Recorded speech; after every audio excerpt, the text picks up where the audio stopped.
Salut tout le monde, ici Jojo et on se retrouve aujourd'hui pour une vidéo sur mes parfums, les parfums que j'ai terminés en janvier 2019. Je pensais faire une vidéo par mois à la fin du mois où je montrais les parfums que j'avais terminés pendant le mois. Je me disais que ça pouvait être quand même intéressant ou cool à faire. Si jamais c'est un style de vidéo qui vous intéresse ou qui vous attire, que vous appréciez, dites-le moi en barre de commentaires parce que sinon si ça l'intéresse pas, eh bien je vous ferai pas subir ça plus longtemps. C'est la vie, on va trouver d'autres sortes de vidéos à faire. Mais c'est ça.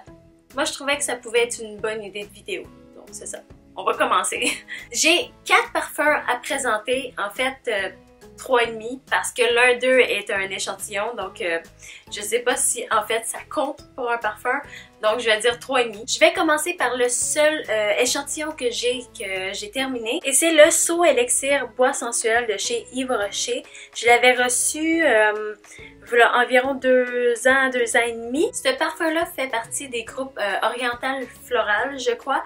Et les notes, c'est de l'iris, du patchouli et de la vanille. Pour faire une histoire courte avec ce parfum-là, j'ai reçu en même temps d'acheter un parfum de chez Yves Rocher, j'avais reçu un petit échantillon, une petite bouteille de ce parfum-là, en plus de la petite serviette qui est dedans. Et la première fois que j'ai senti ce parfum-là, je l'ai vraiment pas aimé. Je trouvais que ça sentait trop mature, que c'était trop...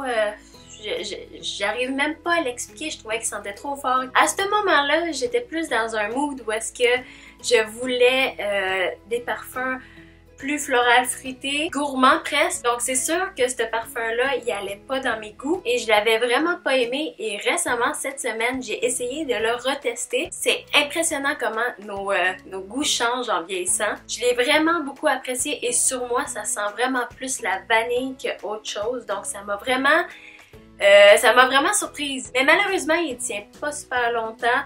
Mais c'est pas grave, ça se peut que j'ai cherché la bouteille pareil. Personnellement, moi je trouve que ça sent vraiment fort le patchouli, donc pour tous ceux qui n'aiment pas le patchouli, je vous conseille pas d'aller le chercher. Mais c'est comme comment je le définis moi, c'est un patchouli vanillé. Ensuite, je vais venir avec mes 2 brumes corporelles que j'ai terminées pour ce mois-ci. J'ai malheureusement terminé mon Fresh White Musk de chez Body Fantasies. C'était le parfum que je portais en sortant de la douche. Ça sent le savon liquide. En fait, pour ce qui est des notes, c'est seulement un mélange de fleurs blanches. C'est tout. C'est aussi simple que ça. J'ai tellement rien d'autre à dire sur ce parfum-là, à part qu'il sentait bon, il sentait propre. Donc, puisque j'ai malheureusement terminé mon parfum pour après la douche, je me suis dit que j'allais le remplacer par le Hearts and Daisies, qui est de la même compagnie. En fait, c'est une odeur de pomme et de verdure. Et je trouvais que ça pouvait quand même bien remplacer ce parfum-là, le temps que je trouve un parfum qui y ressemble. Si jamais vous avez une suggestion de parfum qui pourrait être bonne pour la sortie de la douche, faites-moi signe, je suis ouverte à tous les parfums. Ensuite, pour ma deuxième brume corporelle, ok, j'ai triché. Ah, ça m'arrive juste à moi. J'ai triché et j'ai pris un parfum qui me restait vraiment peut-être 1 ou 2 utilisations. Je ne l'ai pas complètement terminé, mais je le sais que d'ici le 30 janvier, il n'y aura plus rien. C'est le Spice Pumpkin Cider de chez Bath & Body Works. Comme vous pouvez voir, il m'en reste vraiment peu. Celui-là, j'ai pas trouvé les notes. Pour vous décrire un peu l'odeur, c'est une odeur de sucre. C'est un sucré un peu épicé que certaines personnes vont qualifier comme une brume corporelle qui peut donner mal au cœur à certaines personnes parce que c'est trop sucré. Et le dernier parfum que j'ai terminé, je crois que ça faisait 2 ans que je l'avais et tout le monde, je dis bien tout le monde, l'a déjà eu une fois. En fait, je crois. Parce que c'est quand même un parfum qui a été super populaire. Et c'est le Vera Wang Princess. Il est écrit ici que c'est un oriental floral, mais moi, comment je le perçois, c'est vraiment un floral fruité gourmand, presque. Comme note de tête, on a de l'abricot, de la clémentine, de la pomme verte et de la fleur de lotus. Ensuite, on a de la tubéreuse, de la goyave, du chocolat noir et de la fleur de tiare.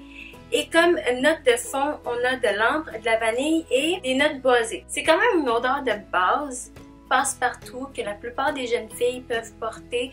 C'est vraiment simple. Moi, je trouve que ça sent les fruits avec du chocolat. C'est tout ce que ça sent pour moi. Ça sent vraiment bon et c'est une odeur que je crois que la plupart des personnes peuvent apprécier et aimer. C'est ça, je crois que j'ai fait le tour de tous les parfums que j'ai terminés pour le mois de janvier. Mais si jamais vous avez quand même apprécié ma vidéo, mettez un pouce bleu. N'oubliez surtout pas de vous abonner à ma chaîne et j'espère vous voir bientôt pour continuer à parler de parfums. Bye!